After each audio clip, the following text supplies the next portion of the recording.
2010 সালে প্রতিষ্ঠিত হয় যশোর মেডিকেল কলেজ, কিন্তু দীর্ঘ এক যুগেরও বেশি সময়ে নিজস্ব হাসপাতাল না থাকায় পূর্ণতা পায়নি প্রতিষ্ঠানটি। শিক্ষক ও শিক্ষার্থীদের পোহাতে হয় চরম দুর্ভোগ। প্রায় 5 কিলোমিটার দূরে যশোর জেনারেল হাসপাতালে গিয়ে ইন্টার্নশিপ ও প্র্যাকটিক্যাল ক্লাস করতে হয় শিক্ষার্থীদের। প্রধানমন্ত্রী তারেক রহমানের আগমন ঘিরে তাই শিক্ষক শিক্ষার্থীদের মাঝে উৎসাহ দেখা দিয়েছে। হাসপাতালের ভিত্তিপ্রস্তর স্থাপনের জন্য মাননীয় প্রধানমন্ত্রী যে যশোরে আসতেছে, এই সিদ্ধান্তকে আমরা স্বাগত জানাই। এই দুর্ভোগটা অবশ্যই এই দুর্ভোগটা কম হবে। এখান থেকে আমরা যোগাযোগের সুবিধা হয়, আমরা আমাদের দূরত্বটা কমে আসলে আমাদের সময়ও বাঁচে। বিএনপি সরকার যে মেডিকেল কলেজ পাশ করেছে, তারাই ইনশাআল্লাহ হসপিটাল সুন্দরভাবে প্রতিষ্ঠা করে আমাদের মেডিকেল কলেজটা তিনি দেখে এখানে মেডিকেল কলেজ হসপিটালের যে ভিত্তিপ্রস্তর এটা স্থাপন করার কথা আছে। এখানে আসলে আমরা যশোর মেডিকেল কলেজের সকল শিক্ষার্থী শিক্ষক সবাই প্রচুর উচ্ছ্বসিত। আগামী 27শে এপ্রিল মাননীয় প্রধানমন্ত্রী জনাব তারেক রহমান আমাদের যশোরে আসছেন। এই উপলক্ষে যশোর তথা অঞ্চলের মানুষ আমরা ভীষণ খুশি। আমরা যশোরবাসী অপেক্ষা করছি তাকে স্বাগত জানানোর জন্য।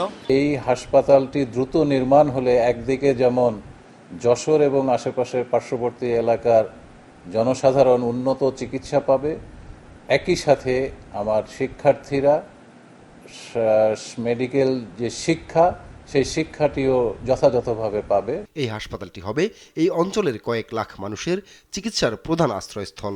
বর্তমানে যশোর জেনারেল হাসপাতালে শয্যা না পেয়ে রোগীদের বারান্দায় থাকতে হচ্ছে। 500 শয্যার নতুন হাসপাতালটি চালু হলে সেই সংকটের অবসান ঘটবে বলে মনে করেন স্থানীয়রা।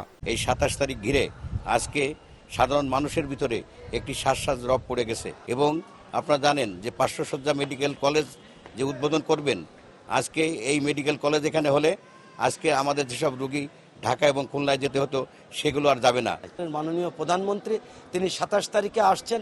এই অঞ্চলের মানুষের স্বাস্থ্য সেবার ব্যাপক প্রসার বৃদ্ধির জন্য তিনি এটা উদ্বোধন করবেন এবং অচিরেই চলতি বছরেই এর কার্যক্রম শুরু হবে ইনশাল্লাহ। এই অল্প সময়ের মধ্যেই প্রাথমিক কাজটা শেষ করে আমরা এখানে এই ভিত্তিপ্রস্তর স্থাপন করতে যাচ্ছি। আমাদের নেতা দীর্ঘদিনের দাবি যশোরে 500 শয্যা বিশিষ্ট হাসপাতাল আমরা দাবি করে এসেছিলাম এবং সেটা আজকে আমাদের প্রধানমন্ত্রী সেটাকে উদ্বোধন করতে যাচ্ছেন। প্রধানমন্ত্রীর এই আগমন শুধু উদ্বোধনের লক্ষ্যে নয়, এর মাধ্যমে যশোরে উন্নয়নের চাকা আবারও সচল হবে বলে মনে করেন বিদ্যুৎ, জ্বালানি ও খনিজ সম্পদ প্রতিমন্ত্রী অনিন্দ্য ইসলাম অমিত। যশোরবাসীর প্রতি আমাদের রাজনৈতিক অঙ্গীকার ছিল নির্বাচনের আগে আমরা 500 শয্যা বিশিষ্ট মেডিকেল কলেজ আমরা স্থাপন করব।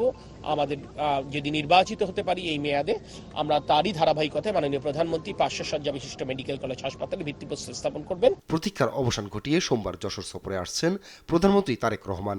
জেলা জুড়ে বিরাজ করছে সাজ রব। আপন অপু, নিউজ ডেস্ক, দেশ টিভি।